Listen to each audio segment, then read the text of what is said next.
We are now excited to introduce our next speaker, Mr. P.K. Goswami.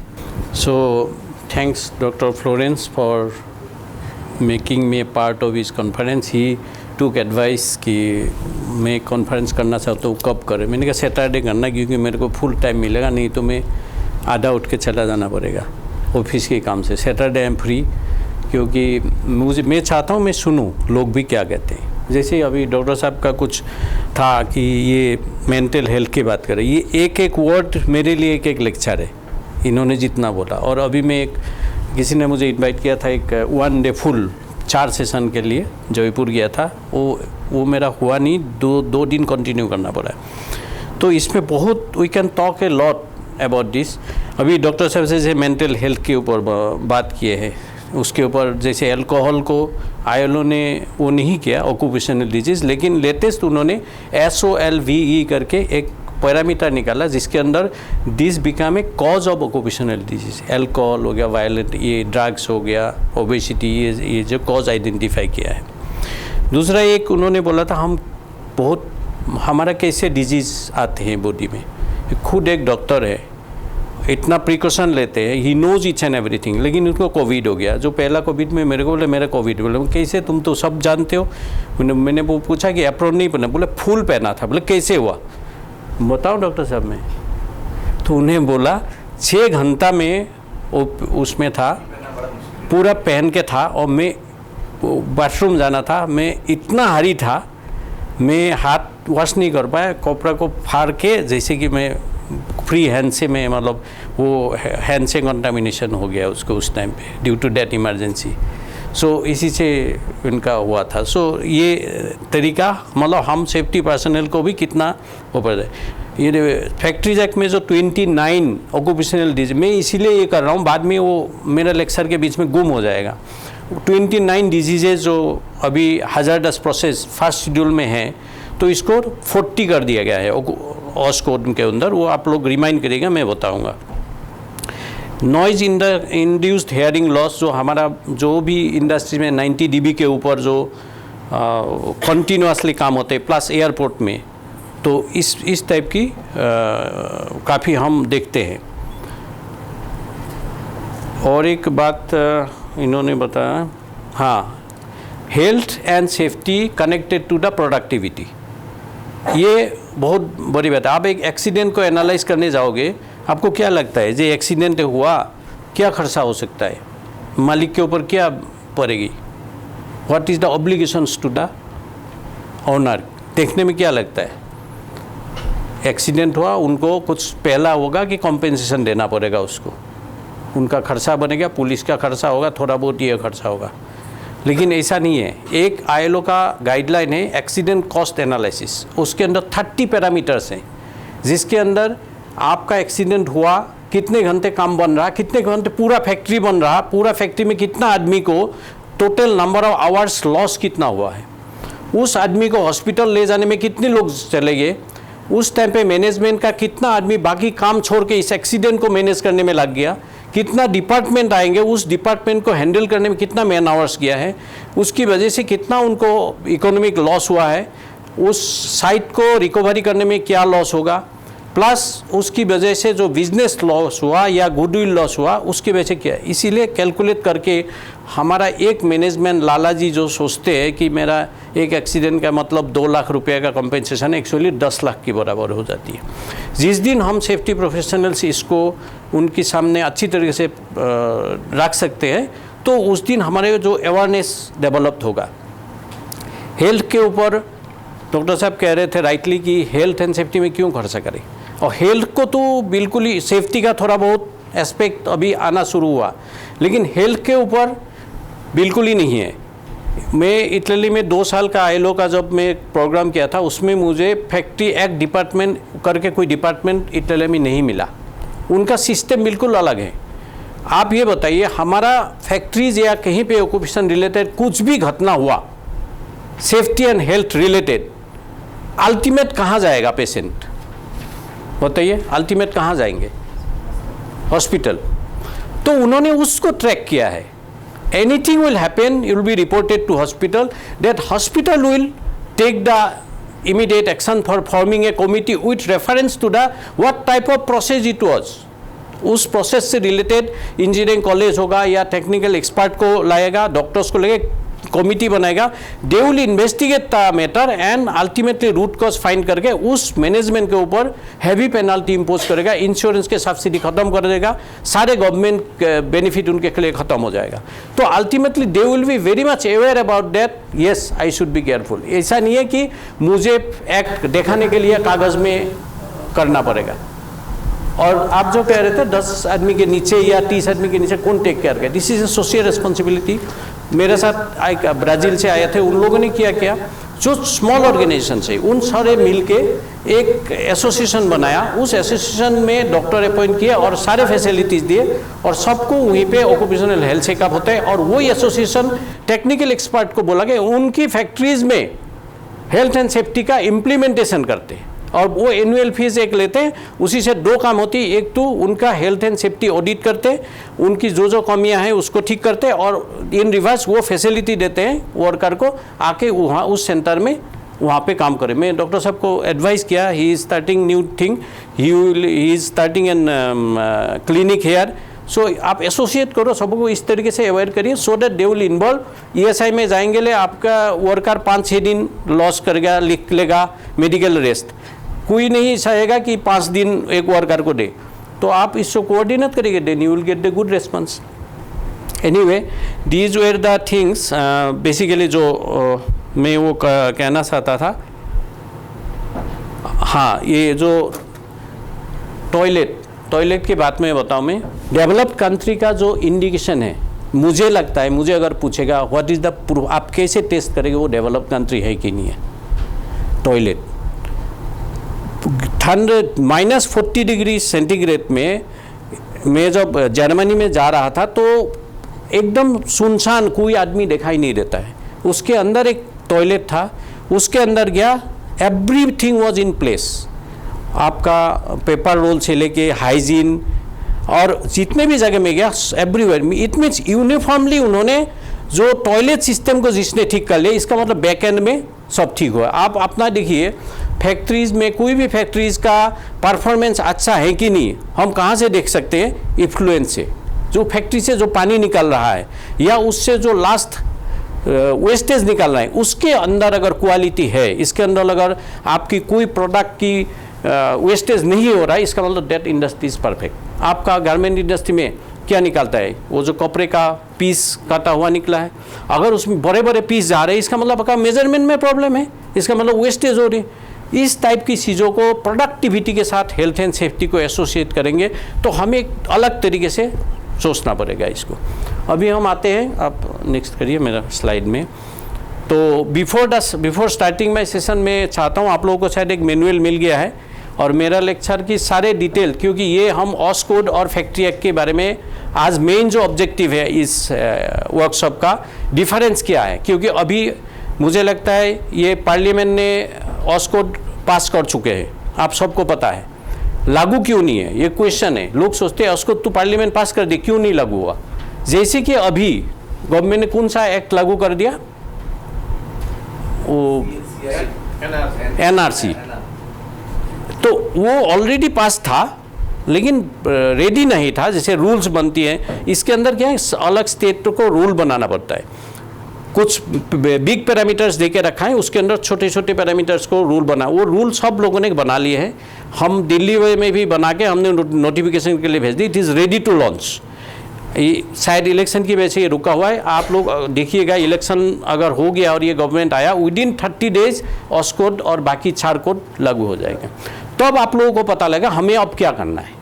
ये this is the preparation for that new era. OSH code है, हम ऑस code और बाकी 4 code के बारे में अभी डिस्कस हुआ. आप लोगों ने बोला टाइम बहुत कम है, लेकिन ये सेशन, ये जो वर्कशॉप है स्पेशली फॉर ऑस कोड है. बाकी 3 कोड जो है, IR कोड हो गया, वेज कोड हो गया और सोशल सिक्योरिटी कोड, ये थोड़ा आइडिया के लिए है. And I think he is going to do another workshop for each code separately. अब हम डिटेल में बोलेंगे ऑस कोड में क्या है. और अभी जो ऑस कोड, आप लोग ऑस कोड का कौन सा पार्ट अभी एक्सरसाइज कर ले, आप लोग बताइए कौन सा. Which is going to be replaced by OSH code? आपका, आप कहाँ से? बीपीसीएल में। अभी आप occupational safety and health act कौन सा है फॉलो कर रहे हैं? Factories act. हमारे पास 4 occupational safety and health act है, कौन कौन सा है? Factories act, no no. Building and under construction और माइंस एक्ट, और third fourth dock safety, dock worker safety. ये 4 हमारे पास occupational safety and health act है इन प्लेस। ऑस्कोड में इनके 7 और 9 एक्ट्स को, रूल्स को सब्स्यूम कर दिया है, मीन्स एक कर दिया है।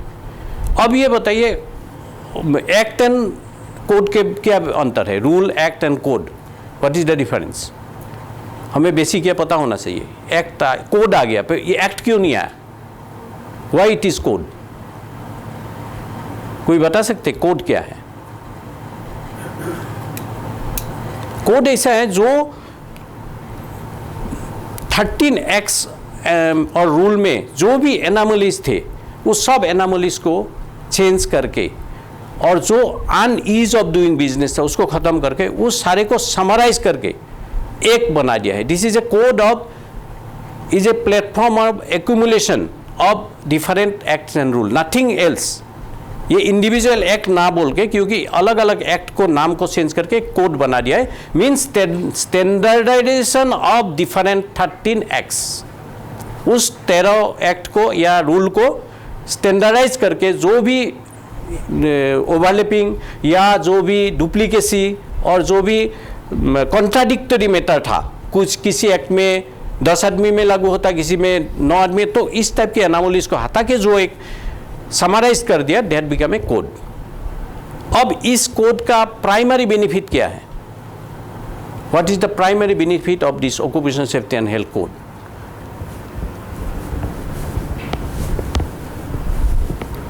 कोई बता सकते हैं?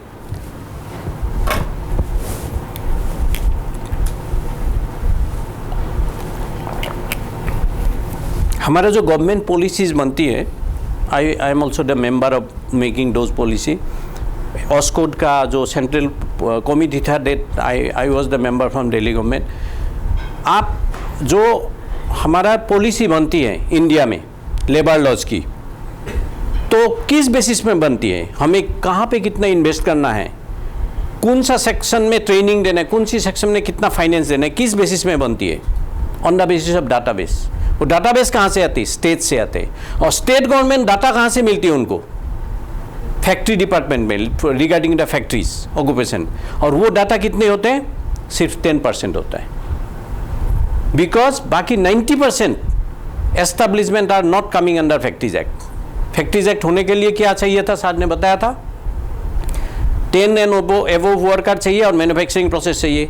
इसका मतलब उसके अलावा मैन्युफैक्चरिंग प्रोसेस जो नहीं है या फैक्ट्रीज नहीं है, तो उनका जो बाकी काम चल रहा है, ऑफिस है, ट्रांसपोर्ट में है, किसी ने एंटरप्राइज खोल के रखा, सेल्स एंड प्रमोशन हो गया, बीडीसी का हो गया, ये सारे वो तो काम कर ही रहे थे, लेकिन उनका कोई डाटा इसके अंदर आते नहीं थे। दैट्स वाई जो भी पॉलिसी गवर्नमेंट बनाता था सिर्फ 10% को एड्रेस करता है, 10% of population of industries in India.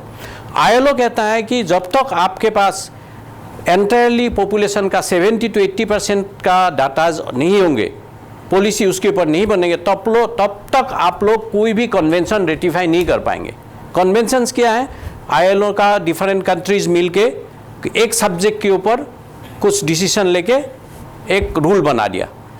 130, 40, 50 countries मिलके बोला हाँ वर्किंग आवर्स कितना होना चाहिए, ठीक है 8 घंटा होना चाहिए, ओके एग्रीड।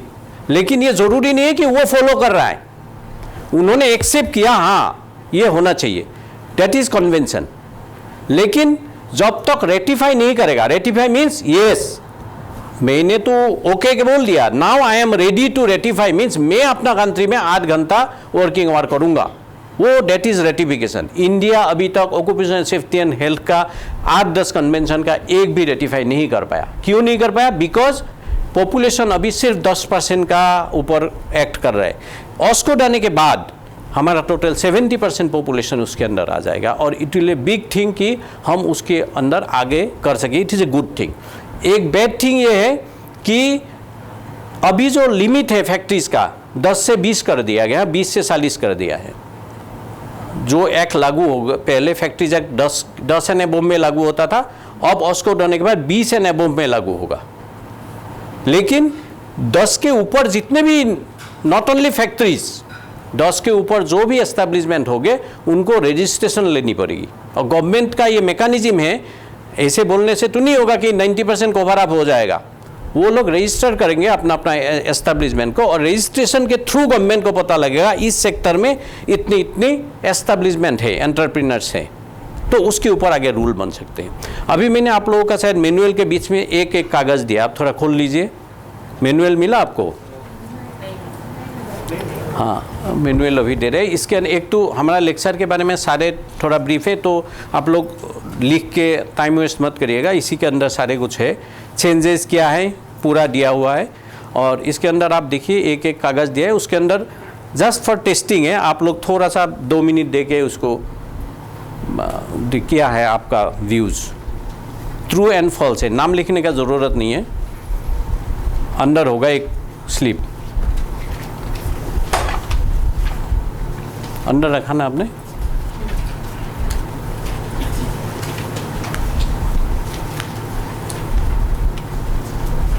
हाँ, आप बताइए क्या आया है उसमें।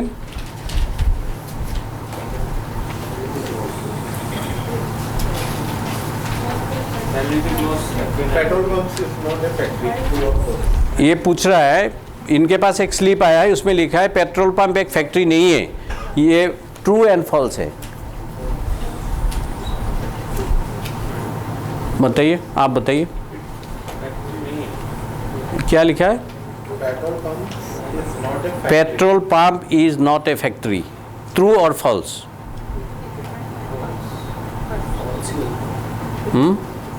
How many false raise hand और how many says true?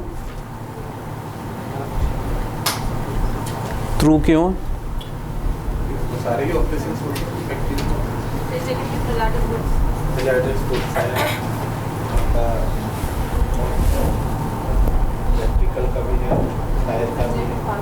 Yes, और कौन है यस? आप यस बोले थे।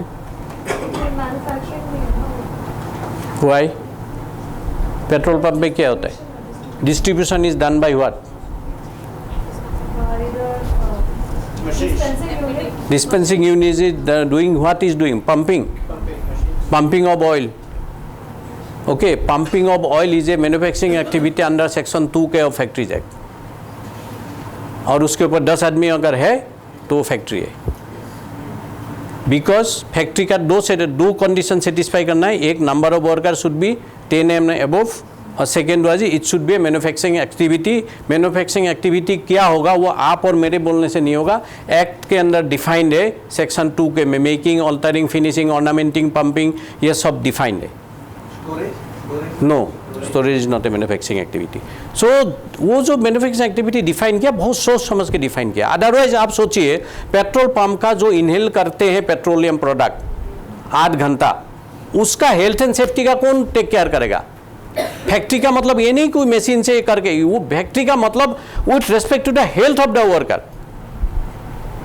उसकी जो और एक्ट एंड रूल बनाने टाइम पे जो दिमाग में था, वो हेल्थ ऑफ द वर्कर को वो करके रखा है कि उसका हेल्थ का कौन सा एक्ट टेक केयर करेगा।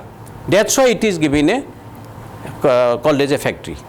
ओके, और आपका क्या है मैडम, क्वेश्चन क्या है? For becoming a factory, 20 or more workers are required where manufacturing process is being carried out without the aid of the power. Is it correct?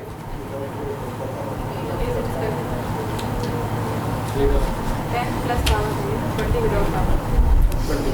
Is it correct? True. Okay, maybe. आपका क्या आया?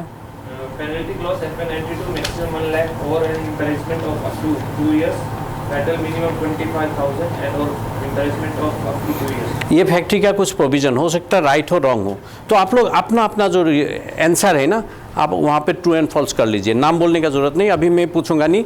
फिर इसके बाद आप लोग देखिएगा आपका जो परसेप्शन है वो करेक्ट है गलत है, ठीक है, आप लोग अपना अपना कर लीजिएगा, ओके। आपका जो मन में है वो कर लीजिए, ट्रू फॉल्स आपको लगता है जैसे पेट्रोल पंप आप लोगों ने बोल दिया नहीं है तो नहीं है कर दो, इस तरीके से, ठीक है। फिर हमारा प्रोसेस के बाद हम दोबारा डिस्कस करेंगे क्या वो क्वेश्चंस हमारा ये जो लेक्चर्स कवर कर पाया कि नहीं कर पाया।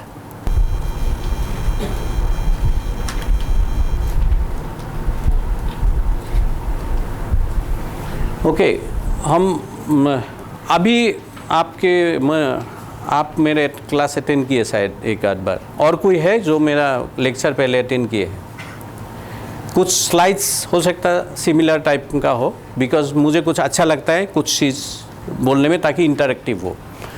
जो सर ने बताया 1881 से हमारा फैक्ट्रीज़ के ऊपर जो ब्रिटिश टाइम पे अंदर फैक्ट्रीज एक्ट लागू हुआ था। शुरुआत में जूट मिल फ्रॉम कलकत्ता और टेक्सटाइल मिल फ्रॉम मुंबई यहाँ से शुरू हुई थी। उसके बाद throughout the process of travelling different legislation so 1948 में हुआ। हम उसको जो क्लासीफाई करेंगे उसको classical age, middle age, renaissance period, industrial revolution, modern era, जिसके अंदर ऑक्यूपेशनल डिजीजेज ये जो इंडस्ट्रियल रिवोल्यूशन के बाद सबसे ज़्यादा हुआ है।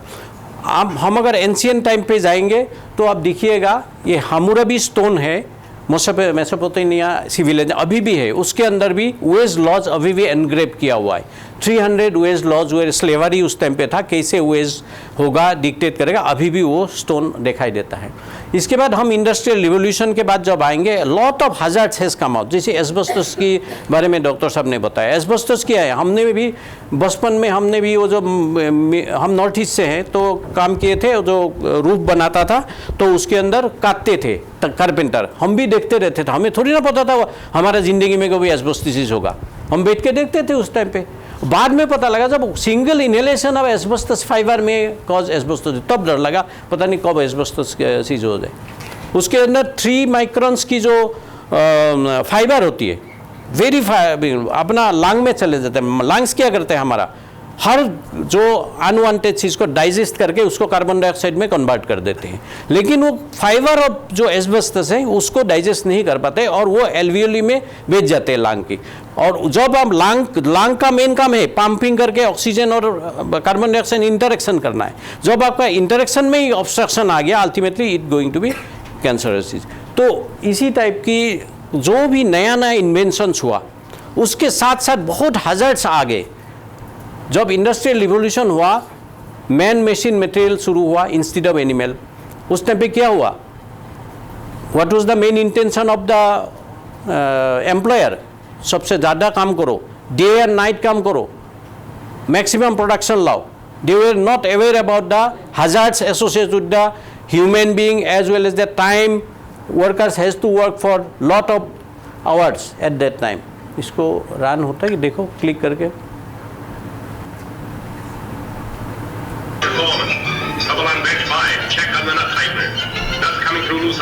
आवाज़ बढ़ा दो थोड़ा।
Section 5, more speed, 47.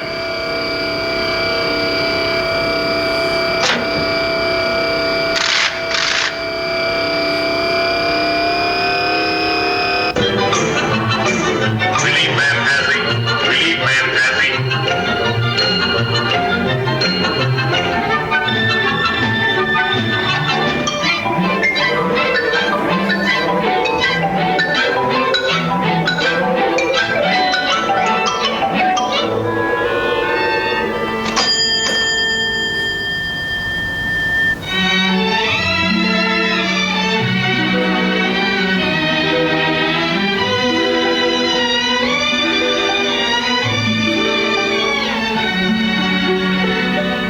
Hey! Quit stalling. Get back to work. Go on.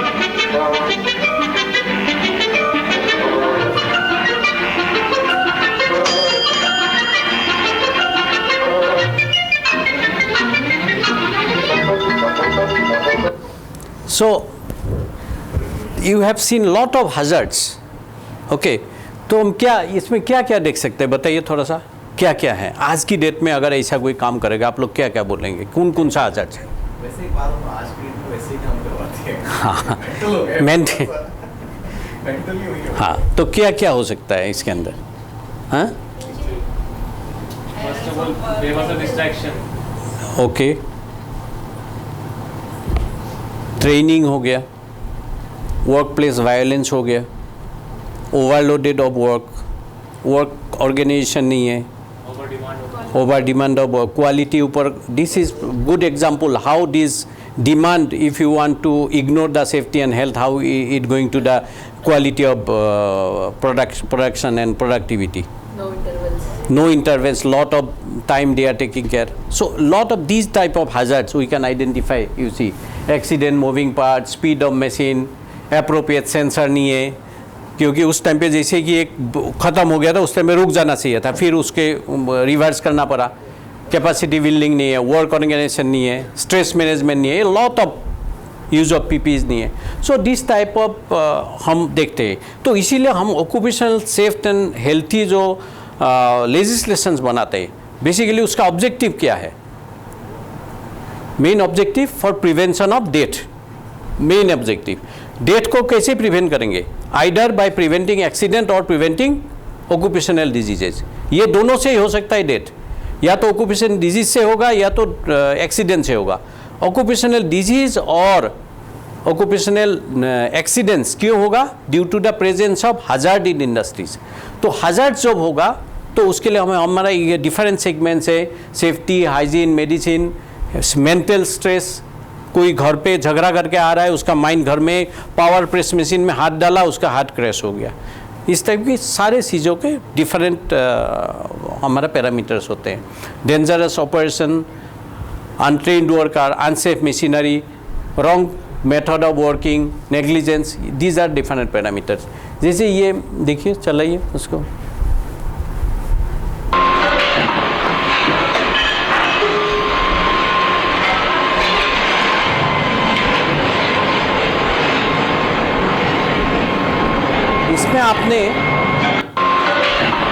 इसमें आपने एक चीज़ देखा होगा, he was knowing that there is some danger, क्योंकि दूर से that is called unsafe. Knowingly he is doing that, these things. So these are the difference.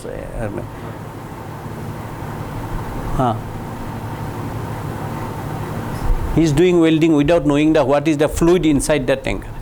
Okay, so it was blast out.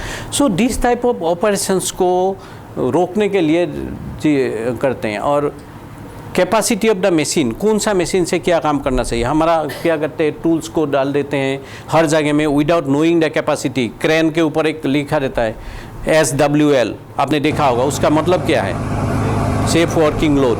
उसको फॉलो नहीं करेंगे तो उसकी वजह से जो है ओवरलोड हो जाते हैं, प्रॉपर प्लेस नहीं होता, उसके अंदर डिफरेंट टाइप ऑफ एक्सीडेंट्स होते हैं.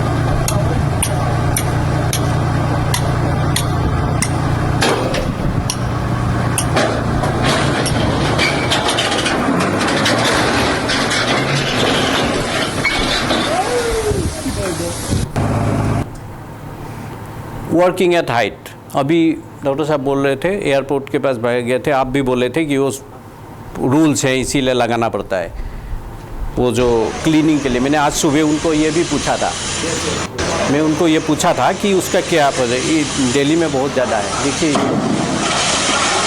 ठीक है। तो उसमें क्या था, इसमें इस ऑपरेशन में इज इट करेक्ट और नॉट?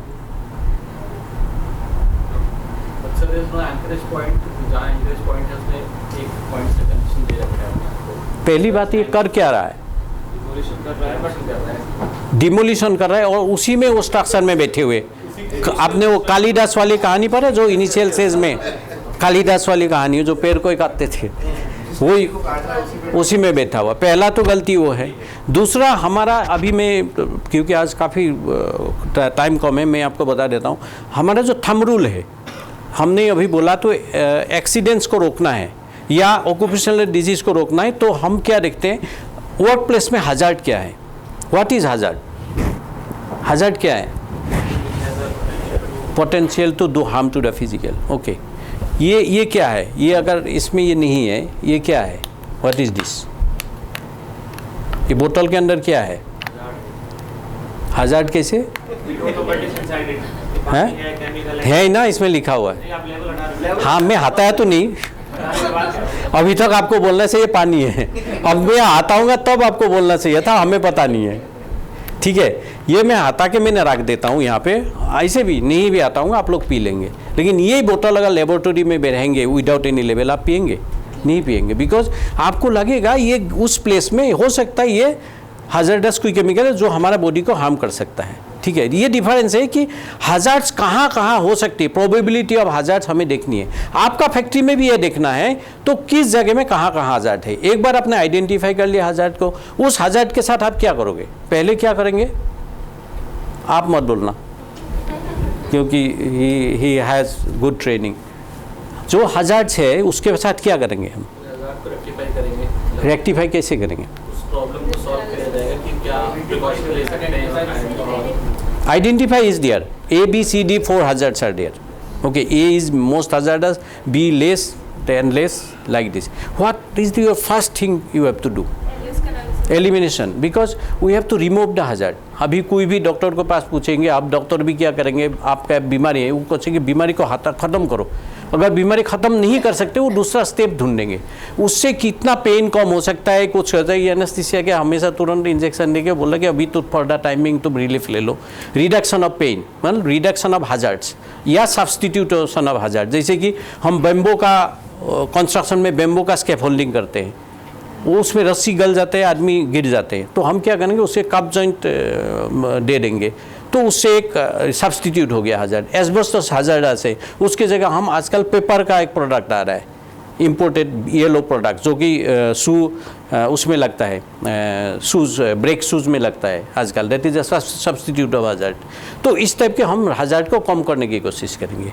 एक तो हो गया elimination of hazard, if not possible then we will go for substitution or reduction of hazard, and third is if then it is also not possible we go for controlling of hazard. There are two types of controlling of hazard. What are these? Engineering control and management control. Okay, what is engineering control? Means you reduce the impact of hazards by implementing some engineering methodology, like बहुत ज़्यादा sound आ रहे हैं, उसकी चारों तरफ आप sound का एक प्रोटेक्टिव आप वॉल लगा दीजिएगा। ठीक है, इस तरीके से जैसे कि कोई एक्सीडेंट हुआ, उस मशीन के अंदर आप इंजीनियरिंग कंट्रोल करा के उसका भी एक एग्जांपल दिखा देंगे। तो ये इस टाइप की हम कंट्रोल के साथ हजार्ड को कंट्रोल करने की कोशिश करेंगे। और मैनेजमेंट कंट्रोल क्या है? SOP बनाइए, ट्रेनिंग दीजिए उसको, वर्किंग एट हाइट के लिए उसके पास आई विजन टेस्ट है कि नहीं है, मेडिकल टेस्ट था कि नहीं है, ये सब आप करके ये मैनेजमेंट कंट्रोल करके आप उसको कम कर सकते हो। इसके लास्ट ऑप्शन इज PPE। इस केस में इन्होंने कुछ नहीं किया, खाली PPE लागू कर दिया। तो खाली PPE देने से कुछ नहीं होता है, PPE देने से आपका और ज़्यादा डेंजरस होगा। इस केस में ये प्रॉपरली नहीं था, तो इसीलिए उनका स्पाइनल कॉर्ड टूट के other he could have die. तो ये कंडीशन, तो इसीलिए हम जो लास्ट ऑप्शन, जैसे हमारा इंस्पेक्टर भी जाते हैं ऊपर का वर्किंग हटाई, सीधा बोलेंगे कि देखो बेल्ट नहीं पहना कि शूज़ नहीं डाला, और हेलमेट नहीं पहना, यही उनका ऑब्जर्वेशन है। और नॉर्मल लोगों का यही होता है। मैं अगर आप लोग पूछूं तो बोलेंगे हाँ उन्होंने शूज़ नहीं पहना। क्या होना चाहिए, उसके अलावा क्या होना चाहिए था वर्किंग एट हाइट के लिए? एक्सेस प्लेटफॉर्म चाहिए था उसको। ओवरहेड प्रोटेक्शन 45 डिग्री में चाहिए ताकि ऊपर से कोई सामान ना गिरे। नीचे नेट होना चाहिए ताकि ऊपर से वो नीचे गिरेगा तो रुक जाए। तो इसी तरीके से हमें ये प्रिकॉशंस, ये जो इंजीनियरिंग कंट्रोल के बाद हमें पीपी यूज़ करना चाहिए। नियर मिसेज हमारा बहुत बड़ा एग्जाम्पल है। अगर आप अपना इंडस्ट्री में नियर मिसेज को आप एड्रेस करेंगे, क्यों हो रहा है नियर मिसेज? हम बीमार पड़ने के पहले ही हमारा बॉडी खराब होना सिग्नल देना शुरू हो जाता है। अब अगर हम केयर ले लेते हम इतना ज़्यादा बीमार नहीं पड़ते। इसी तरीके से इंडस्ट्री में भी तुरंत एक्सीडेंट नहीं होता। एक होता है डिजास्टर एक्सीडेंट, वो तो तुरंत होता, लेकिन नॉर्मल जो एक्सीडेंट्स होता है आपको सिग्नल देता है, या तो किसी गियर बॉक्स से साउंड आ रहा है, आप उसको अटेंड नहीं करोगे फिर उसमें एक्सीडेंट होगा। एक जगह में कोई स्लिप कर रहा है बार बार, उसको आप इग्नोर करोगे फिर उसमें गिर के लोग उसको होता है। अगर आप नियर मिस को एड्रेस करोगे 90% accident can be solve. That's why it is called that near misses are the password for controlling of accidents. तो इस ये एक एक्सीडेंट देखिए,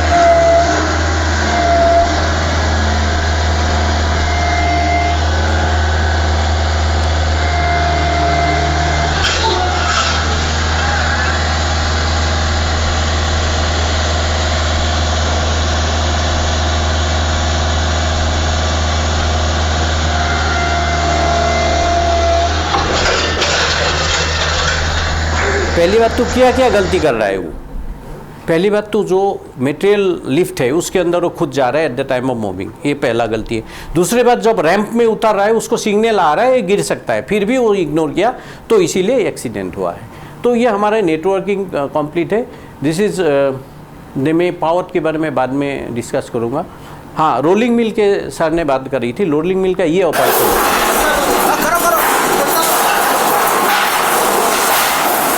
ये 3 प्लेट है, 2 रोल के बीच में डाल देते हैं। ये प्लेट जो आपने देखा ना इतना बड़ा था, इतना बड़ा थीन प्लेट को इतना पतला कर देते हैं बार बार रोल के बीच में। तो रोल के जब देते हैं तो बहुत पतला पतला नीडल्स निकालती है और इतना पंच हो जाती है, होल बॉडी पंच हो जाती है, उसको निकाल भी नहीं सकते। और विदिन 30 मिनट्स वो डेथ हो। 90% डेथ आज तक बचा नहीं है। हमारा टाइम पे तो नहीं, आपके टाइम पे बचते नहीं है वो।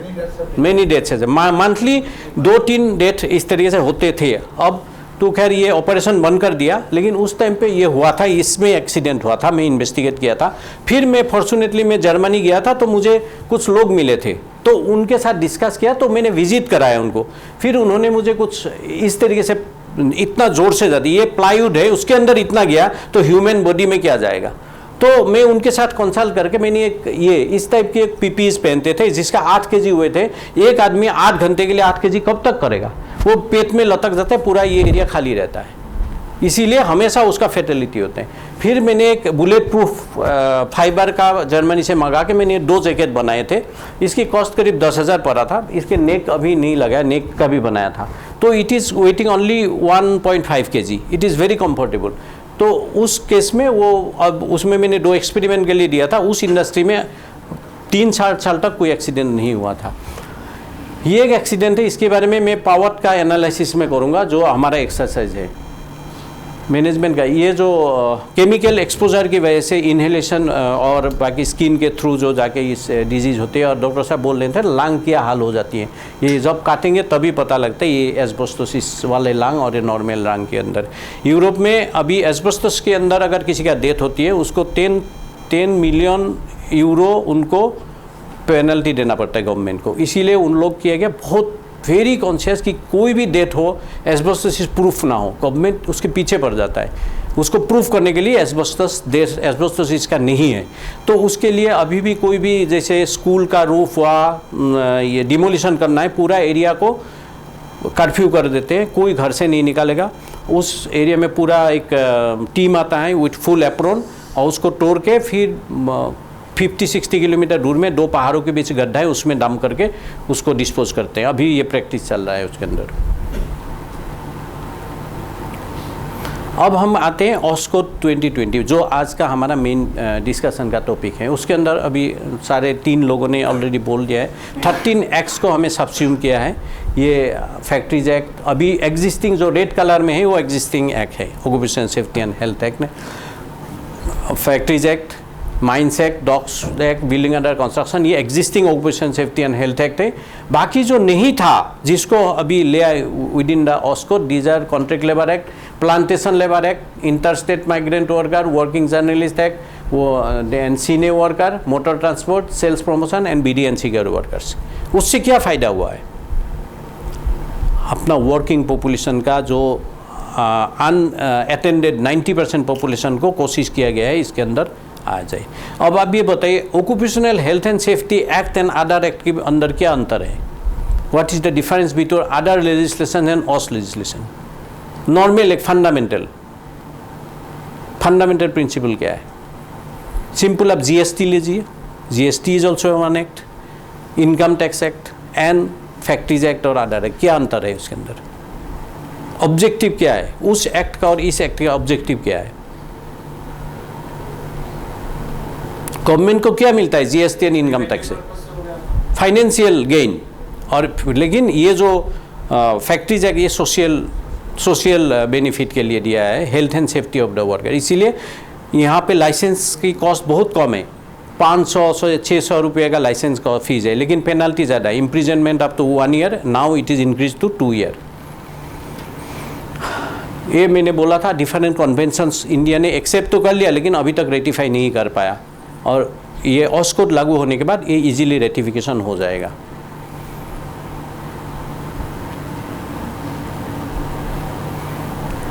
ये डिफरेंट सेक्शंस ऑलरेडी एग्जिस्टिंग में जो है, फेंसिंग ऑफ मशीनरी में कैसे हैं, और सेल्फ एक्टिंग हॉइस्ट लिव, ये हमारा फैक्ट्रीज एक्ट में ऑलरेडी शर्मा सर ने डिटेल में बात किया है।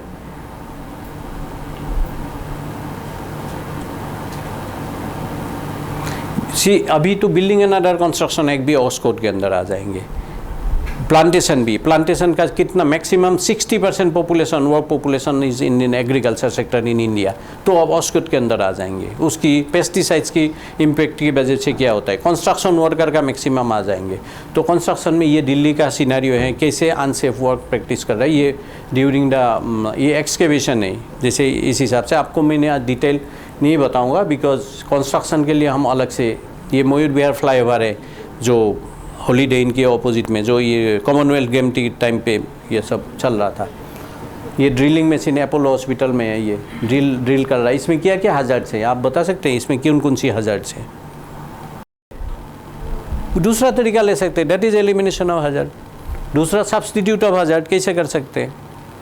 अगर सब्सटीट्यूट नहीं होगा, इंजीनियरिंग कंट्रोल में है। इंजीनियरिंग कंट्रोल में क्या कर सकते थे? इसको रिमोट से कर सकते थे, instead of hand grinder, hand driller, थोड़ा रिमोट से कर सकते थे, ठीक है। और इसके अंदर ये गिर सकता है, इसके लिए प्रिवेंशंस कोई इंजीनियरिंग कंट्रोल नहीं है, ये गिर सकता है इसके ऊपर वाइब्रेशन से। अभी इसके ऊपर प्रॉब्लम क्या है, हैंड वाइब्रेशन से उसको प्रॉब्लम होगी, पूरा वाइब्रेशन में। आँखों में उसकी दस्त जा सकती है, कानों में उसकी प्रॉब्लम हो सकती है। हमारा जितने भी ऑर्गन्स हैं, ये जो सेंसिटिव ऑर्गन, सारे में प्रॉब्लम्स होना शुरू हो जाएंगे। इसलिए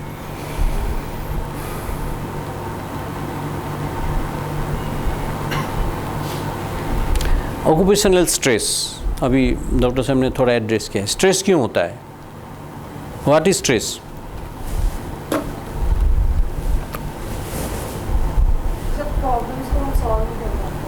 प्रॉब्लम्स होता क्यों है?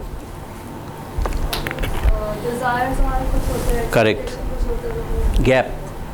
हाथ ऊपर करिए सारे लोग, थोड़ा बहुत टाइम बैठे बैठे ऐसे हो गया। ऐसे कितने टाइम तक रह सकते हैं हम लोग?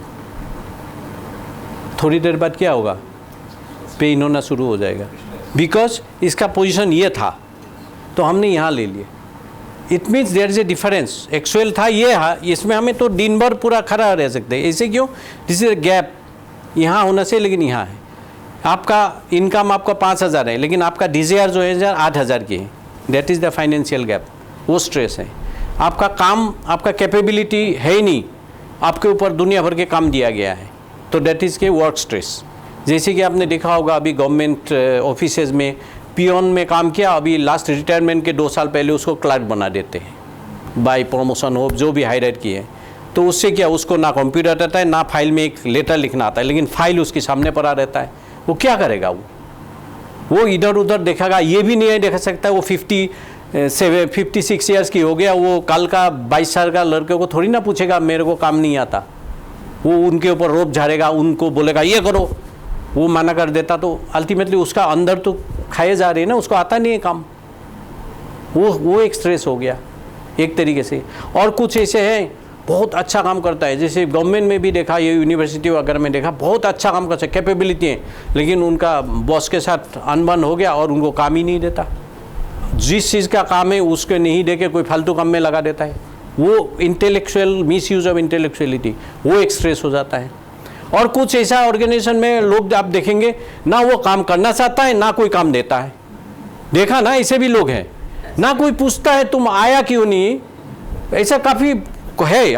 मेरा ऑफिस के बाजू में भी सर वो जो माली नहीं है जवाहरलाल नेहरू का फैमिली में जो करता है, वो ऐसा है ना, उसको कोई पूछता है, वो आते कुर्सी से आके नमस्ते करता है। नमस्ते का मतलब हम कहें 5 दिन अगर नमस्ते दे दिया, 6 डे आके 100 रुपया चाहिए उसको।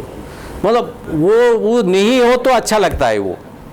तो वो ना वो किसी काम का है, ना वो खुद के काम जानता है, ना किसी को कोई पूछता है। ये एक तरीके का है। और चौथा है जिसका कैपेसिटी भी है और जिसका इंटेलेक्ट भी है, वो जो काम पूरा करते हैं और 5 बजे डट सारे काम फिनिश करके चले जाता है। मीन्स कैपेसिटी और उसका जो वर्किंग पावर है, मतलब नीड, डिमांड एंड सप्लाई जिसका बराबर होगा, वो आपका परफेक्ट वर्किंग कंडीशन होगा। हमारा ऑर्गेनाइजेशन में स्ट्रेस रिमूव करने के लिए यही है कि सब हमारा वो जो गैप है उसको ख़त्म करो। इसको एक थ्योरी ऑलरेडी है इसकी। अच्छा, स्ट्रेस में क्या होता है, फिर बॉडी में क्या होता है। जैसे एक शार्क आया ही समुंदर में जा रहा था, तो उसको क्या क्या चेंज होता है, इसी टाइप का उसका होल बॉडी में हमारा जो ऑर्गन्स है, इसके अंदर ऐसे फाइट टू फाइट बोलते हैं। मेंटल, डॉक्टर साहब will explain properly. Mental alert हो जाएगा, ब्रीदिंग रेट बढ़ जाएंगे, हार्ट रेट बढ़ जाएगा, बीपी बढ़ जाएंगे, पसीना आना शुरू हो जाएंगे, ये सारे फंक्शंस करना चाहिए। और तो हमारा ऑर्गन्स काम करना बंद कर, हमें पता है हम उठा नहीं पाएंगे, हाथ काम नहीं करता, ब्रेन काम नहीं करता, पैरालाइज्ड हो जाता है सारे इस तरीके से।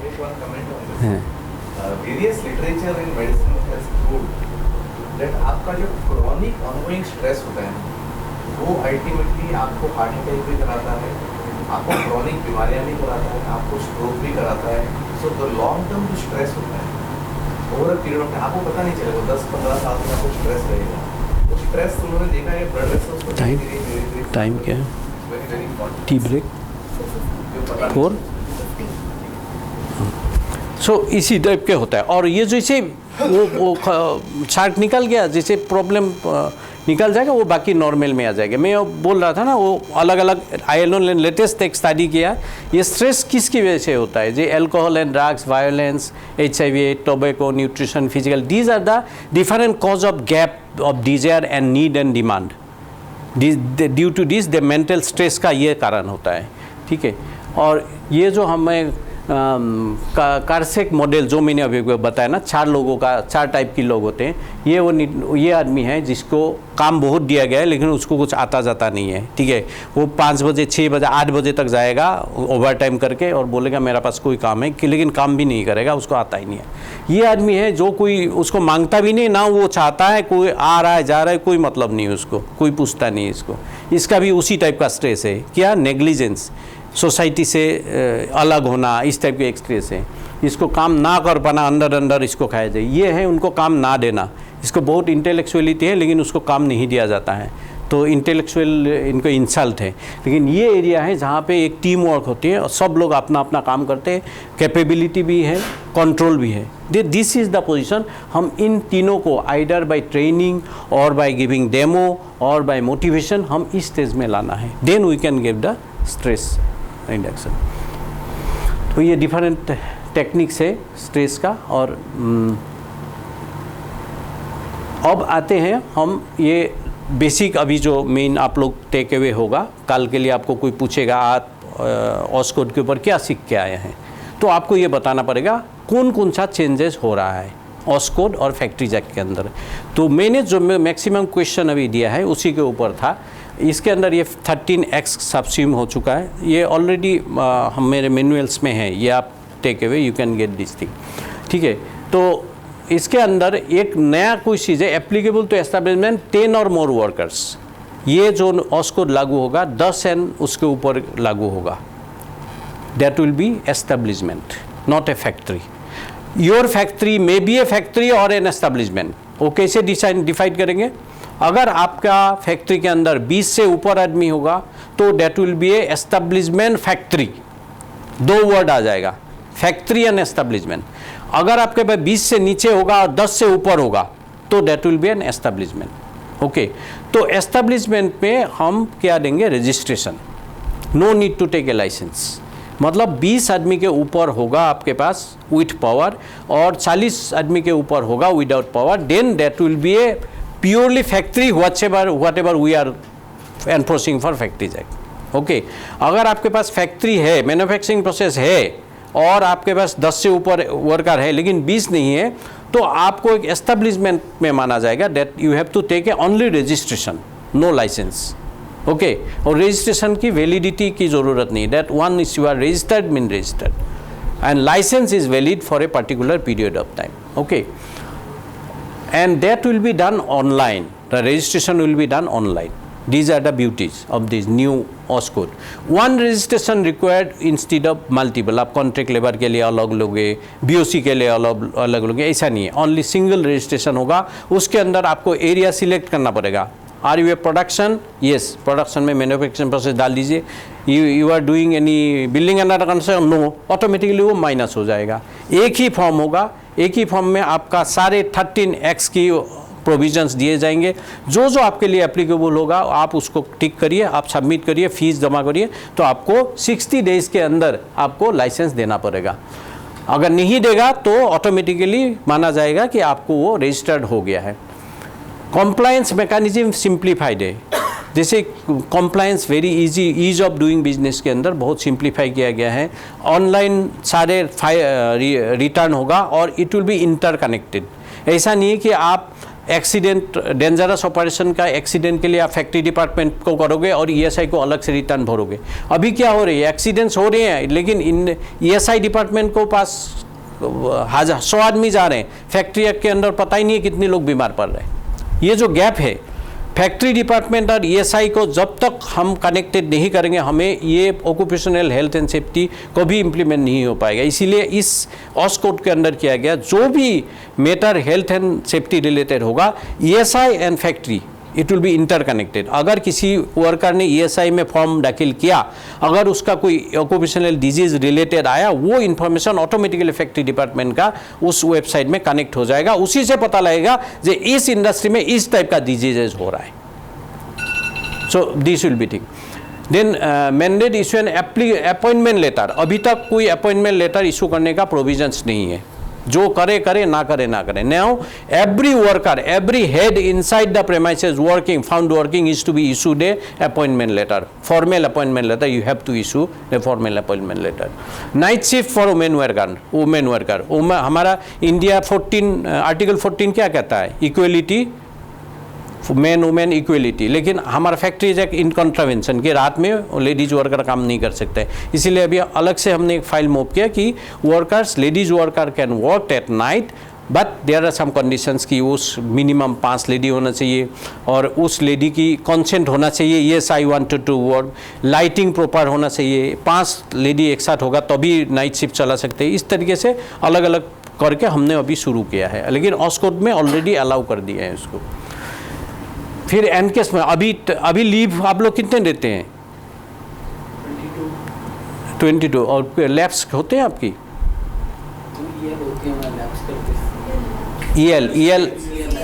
CL लैब्स होती है। EL encashment is a crime at now. You cannot give encashment of EL at present factory act until and unless you are retired, means you have left the job. Job left, या तो आप job छोड़ोगे तब आपको encashment करना पड़ेगा, otherwise आप you are not suppose to encash the EL।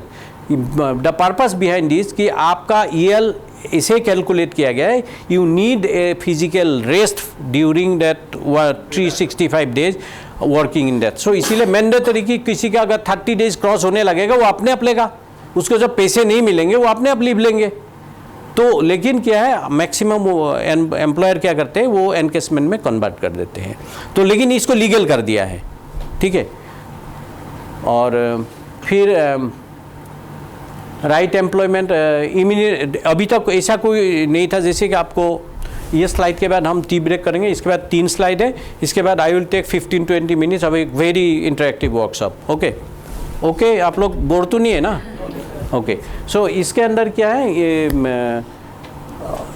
जैसे किसी हज़ार के आपको वर्कर को पता है कि इसमें काम करेंगे, मशीन में कितनी दिनों से आवाज़ दे रहे हैं, इसको अगर ठीक नहीं करेंगे एक्सीडेंट होगा, मैनेजमेंट को बोल रहा है, मैनेजमेंट सुन नहीं रहा है, बहुत केसों में होता है ऐसे। अगर ऐसा केस होता है, वो अगर उसने रिटिन एक इंटीमेट कर देता है मैनेजमेंट को, management has to intimate to the authority, जे मेरा एक्स वर्कर ने ऐसा इंटीमेट किया है कि एक मशीन में प्रॉब्लम आ रही है और मुझे लगता है ऐसी बात नहीं है, वो अपना कमेंट लिख के भेज सकता है, लेकिन अल्टीमेट डिसीजन वो फैक्ट्री इंस्पेक्टर लेगा। कोई भी ऐसा मैनेजमेंट नहीं करेगा। अगर वर्कर लिख के दे रहा है, उसका कॉपी तुरंत मैनेजमेंट का ड्यूटी है फैक्ट्री इंस्पेक्टर को भेजना है, तो इमीडिएटली वो 10 बार देखेगा क्या जेन्युइन है कि नहीं। अगर उसने लिख के भेज दिया मुझे लगता है ऐसा कुछ नहीं है, अगर इसके बाद हुआ ही विल बी हेल्ड रेस्पॉन्सिबल। तो इसीलिए it is a very good provisions under OSH code. Minimum penalty को अभी 5 लाख कर दिए, इम्प्रिजनमेंट डेथ केस में 5 लाख फ्लैट कर दिए हैं, और इम्प्रिजनमेंट ऑप्शनल है, उनमें से कर सकते हैं। और 50% जो पेनल्टी करेगा वो जो डेथ होगा उनको फैमिलीज़ को, नेक्स्ट फैमिलीज़ को मिलेगा। और कुछ केसों में अभी तक फैक्ट्री एक्ट के अंदर कंपाउंडिंग की फैसिलिटी नहीं था, कंपाउंडिंग नहीं करते, मीन्स फाइन से केस को हमेशा हमारा क्रिमिनल ऑफेंस माना जाता है सेक्शन 92 के अंदर, अभी उसको कंपाउंडिंग भी कर दिया, मतलब आप रिकॉर्ड वगैरह नहीं करोगे, आपको इतना फाइन लगेगा, इतनी दिन में और वायलेट करोगे डबल फाइन लगेगा, ऐसा करके। So after this will go for over time पे अभी भी वो है कि state government can make rule, और ओवर टाइम अलाउ कर दिया है, 12 घंटे की अलाउ कर दिए हैं, 12 घंटे की। अभी it depends on state, in a week, मतलब 12 घंटे हफ्ते में देखो 60 आवर्स लिमिटेड टू 60 अदरवाइज 48 वो करके। सो ये सारे आपकी उसमें है मैनुअल में, नो नीड टू राइट। तो this where I am talking about the what are the difference between these are the only things. Most of the factories act provisions are in same, but whatever about 10-12 elements are included. Penalty is increased from 2 lakhs to 5 lakh rupees, and imprisonment is also there. Compounding is there, minimum 50% of imposed by court as a compensation to victims' legal aid. Interstate migrant worker, this is one very important clause they have added, that any worker from any state and working in different state can enroll themselves as a interstate migrant worker, including the industries, working in industries. So they will get the benefit of ESIC and PF extended. Generally what happened, that contract workers or migrant workers were out of the benefits of these ESIs. Now it will be included. Free annual health examination means these they are that every worker under this OS code is to be examined by doctors, has told, annually examined by doctor, physically examined by doctor. That government will specify what type of doctor, like Dr. Florence is AFIs, he is qualified by Labour Department's requirement of Associate Fellow of Industrial Health. So then rule will specify for which industries what type of doctors that will be required, but annual health checkup is mandatory for all employees. Benefit of state public distribution system and yearly lump sum to a journey and allowance will be given. This it is very grey area, it is to be defined clearly, not clear till now. Social Security Fund for the welfare of unorganized worker. Whatever the compensation, whatever the penalties will be collected from this organized sector, whatever we have discussed, that will be 50% of that will be contributed to the workers from unorganized sector. Amount of penalty imposed received under Site 10 cases, part payment received from registration of establishment will also go for the benefit of the unorganized sector. What are the clauses which will be benefit of the worker? That is mandatory appointment letter to the employee. Now workers have been working without any appointment letter, without any identity card also. Even whenever they are completing 1 or 2 years, and they were thrown away from the job. If they are going to complain, then say no, he is working for only 2 months, 3 months. हमको जब complaint मिलती है workers की, हम जब भी factories में जाते हैं, सबसे प्रॉब्लम ये है 1 साल जनरली रेगुलर जो EL का एंटरटेनमेंट है कितने दिन में होता है एट प्रेजेंट? नहीं, 20 डेज में तो 1 कैलकुलेट होता है. एलिजिबिलिटी के लिए कितना दिन चाहिए? No 240 working days. 240 working days holiday को छोड़ के जिस दिन होगा तब उनको पहले दिन से मिलेगा पहले दिन से, लेकिन एलिजिबिलिटी होगा 240 डेज. तो लोग क्या करते हैं 240 डेज होने के पहले उनको निकाल के दोबारा न्यू अपॉइंटमेंट कर देते.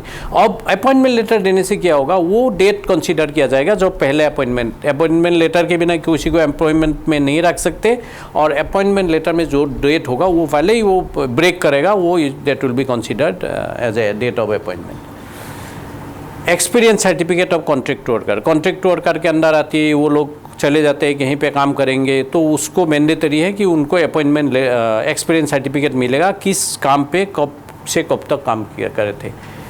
Free medical examination by the employers cost. Core activity defined regular proper employment. Core activity में कॉन्ट्रैक्ट नहीं चलेगा, परमानेंट कुछ दिया होगा. That state will clarify. Canteen and welfare officer to provided 125 worker respectively. Means अभी canteen कितने में लगता है? Canteen and welfare officer to be provided. अभी कैंटीन कितने में लग रहा है? 250 में. 250. हाँ? No. That is lunchroom. Lunchroom is different, canteen is different. Lunchroom is a facility for doing lunch, and canteen you have to proper canteen committee, give a subsidized food and like this. So this will be changed. Overtime is allowed. That state, even different state will has to make rule how they will going to control this, because ILO guideline 8 hours is the working period and it should not be increased 60 hours in a week.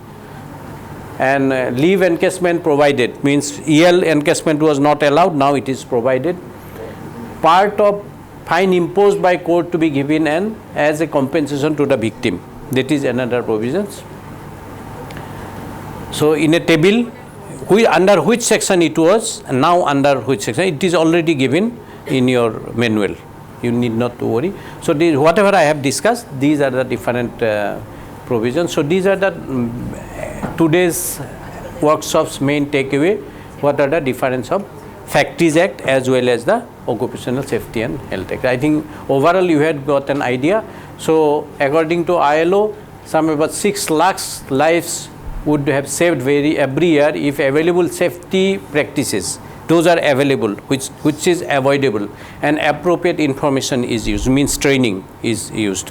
So by this, our mission is to promoting safe and healthy workplace for sustainable business growth. It is not a today's business, it is sustainable growing day by day, and for achieving our vision for healthy workers for a developed nation. Without healthy workers, we cannot get a developed nation. Thank you very much for this presentation. So next 15 minutes का मैं आपको वो देता हूँ. Next so that power participatory action oriented training, that is very essential for small type of industries. Also what type of industries our MAH installations in Delhi, how we can educate, how we can train our that worker who has not literate too much, who don't know too much about safety, how they can be giving indication whether their workplace is safe or not.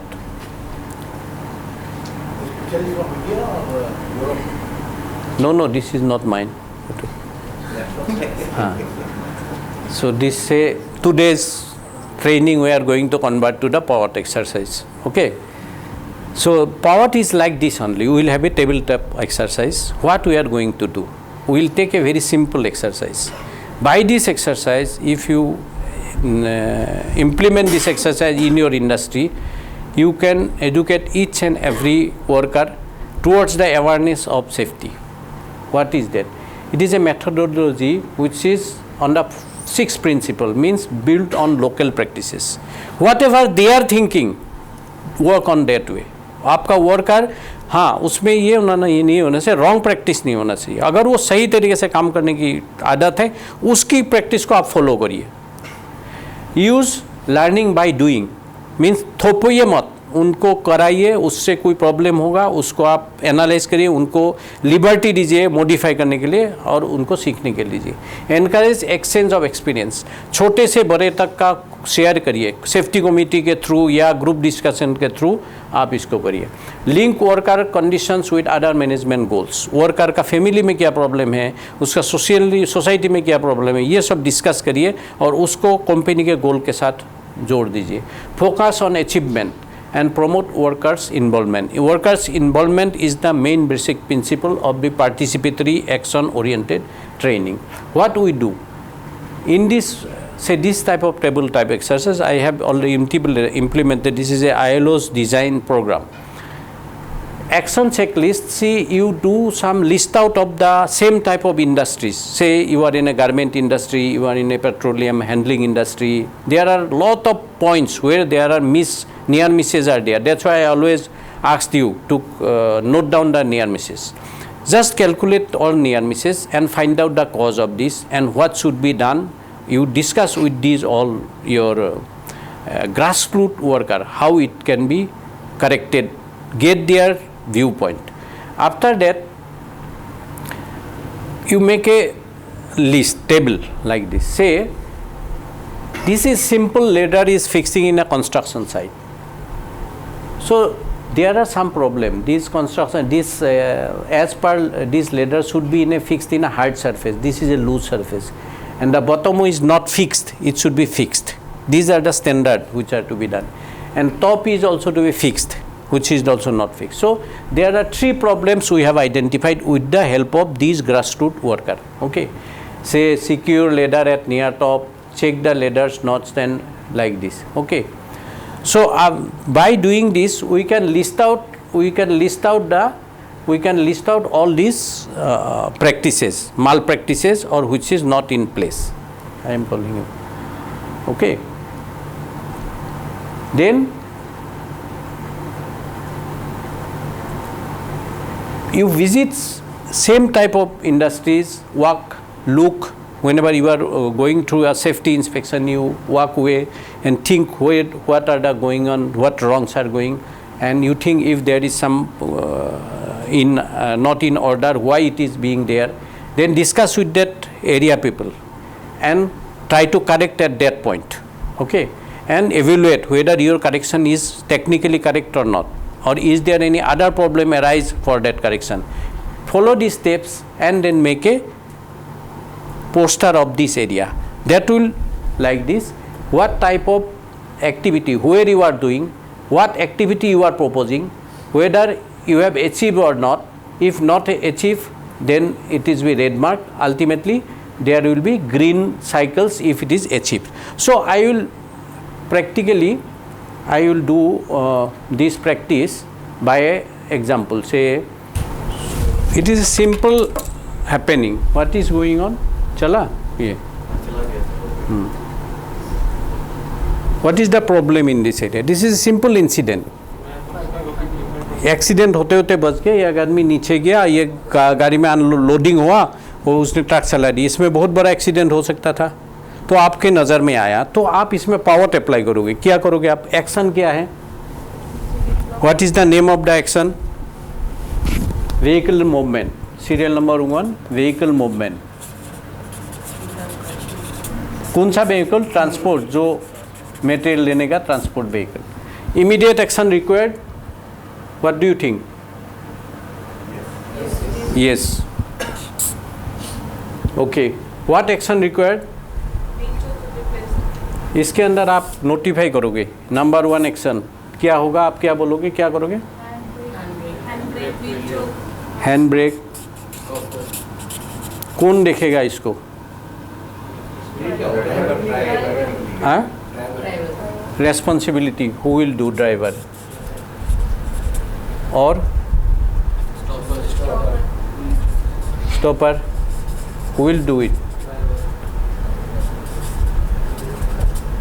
और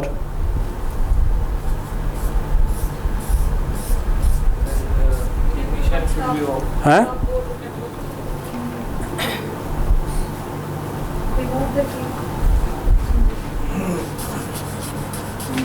remove key, who will do, सब अगर driver ही करेगा, अभी भी तो कर सकता था, अभी भी तो कर सकता था, क्यों नहीं हुआ? Dedicated parking और dedicated service area. हाँ, आप लोग जो ये कह रहे हो बिकॉज आप अंदर नहीं गए या आप वहाँ नहीं थे, इसीलिए आप ये एडवाइस दे रहे हो, ये ऐसा एक्सरसाइज नहीं है। You have to talk to that people, क्यों हुआ है, ओके इसमें एक भी ठीक नहीं, खाली ये थोड़ा ठीक है। ड्राइवर के ऊपर अगर आप छोड़ दोगे ये एक्सीडेंट होता ही रहेगा। एक सिंगल पॉइंट इसके अंदर एजेंडा क्या है, एक पॉइंट से ये पूरा एक्सीडेंट रुक सकता है। ये बताइए किसको?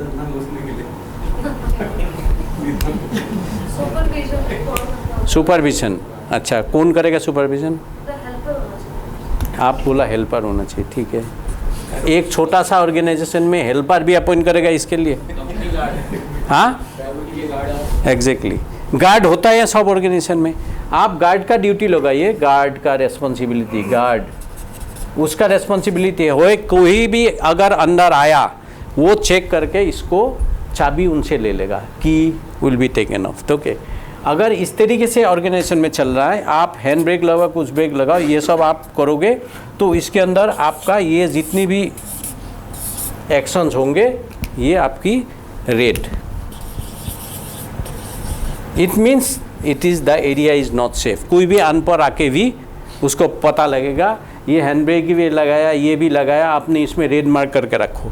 लेकिन जैसे ही गार्ड के अंदर, गार्ड को की विद गार्ड, इसको जैसे आप की विद गार्ड है, इसका मतलब आपने इसको ग्रीन कर दिया, मीन्स ये एक एक्शन है जिस एक्शन के बाद ये पूरा एरिया सेफ हो जाएगा। अगर गार्ड के साथ की प्लस उसका एसओपी बनाओ कि गार्ड ये भी देखेगा, खाली की नहीं लेगा, उसकी स्टेबिलिटी है कि नहीं, ट्रक के नीचे ब्लॉक लगा कि नहीं, वो इसके अंदर ABCD करके गार्ड का ड्यूटी स्पेसिफाई करो, ठीक है।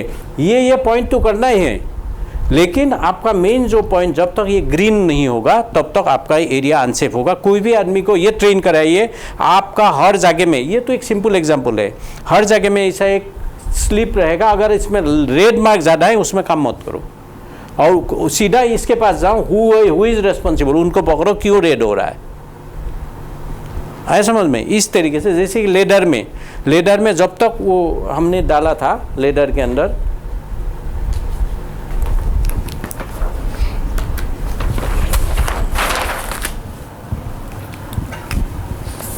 ये एक लेडर ऐसे था, एक लेडर में एक टूटा हुआ भी है, समझ लो। ये ग्राउंड है, ये इसके जैसे ब्लॉक्स कुछ लोग है ना ईंटों के ऊपर रख दिया और ये ऊपर है। एक तो हमने बोला इसको, एक तो ब्रोकन नहीं होना है, इसको ठीक करना है। जैसे ये वर्क प्लेस में आपको लेडर दिखाई दिए है, ठीक है, ये ईंट के ऊपर रखा है, ये लेडर का 2 पिलर। तो एक तो ये लेडर को ठीक कर, रिप्लेस लेडर, और दूसरा आपकी लेडर को रिप्लेस करना, इसको फिक्स करना है, fix in ground. Number 3, fix eight top. Who will do? Mr. X, Mr. X, Mr. Y। जैसे रिप्लेस करना परचेज वाले का है, जैसे ये मिस्टर X वाला HR या परचेज डिपार्टमेंट का है। फिक्स करेगा वहाँ का सुपरवाइजर करेगा, और ऊपर टॉप भी फिक्स करेगा मिस्टर Z, ये भी यहाँ का सुपरवाइजर। तो ये एरिया में कोई भी काम करने जाएगा, जब तक ये फिक्सिंग नहीं होगा, इसको आप ये रेड मार्क्स आएगा। जैसे ही उसने ये कंप्लीट कर दिया, ये सर्कल रेड वाला यहाँ ग्रीन हो जाएगा। समझ लीजिए इसने रिप्लेस नहीं किया, ये रेड है, बट इन्होंने ये दोनों काम किए हैं। कभी ऐसा भी हो सकता है जो अर्जेंट पेमेंट नहीं आ रही है तो उसने ये गार्ड को इसने क्या रिप्लेस नहीं किया, लेकिन उन्होंने नीचे भी फिक्स कर दिया, ऊपर भी फिक्स कर दिया और उसको इस लेग्स को थोड़ा मेंटेन कर दिया। इट मीन्स ये सेफ पूरा नहीं है, इसमें कम डेंजर है, ठीक है। और पूरा ही रेड होगा तो आपको उसमें काम नहीं करना है। ये आप वर्कर को एज ए सुपरवाइजर आप इसको बोलिए कोई भी ऐसा एरिया के बाहर जो लगे उसमें अगर ज़्यादा जीरो है, ज़्यादा रेड मार्क है, आप काम मत करो, हमें इंटीमेट करो। ऐसा करोगे आपके पास उनको एक अथॉरिटी लगे, देखो मेरा पास एक अथॉरिटी है, मैं भी रिपोर्ट कर सकता हूँ अनसेफ के लिए। और मैनेजमेंट को भी लगेगा देखो ये कौन ऑफिसर इसके काम नहीं कर रहे, क्यों नहीं कर रहे। This is the most effective ways to control this accidents at work place. इसको पावर एक्सरसाइज करते हैं, ये हर जगह में आप इसको अप्लाई कर सकते हैं, भले बड़ा हो छोटा हो। तो hope you will practice this in your work place and I am by this I am concluding today's session. Thank you very much.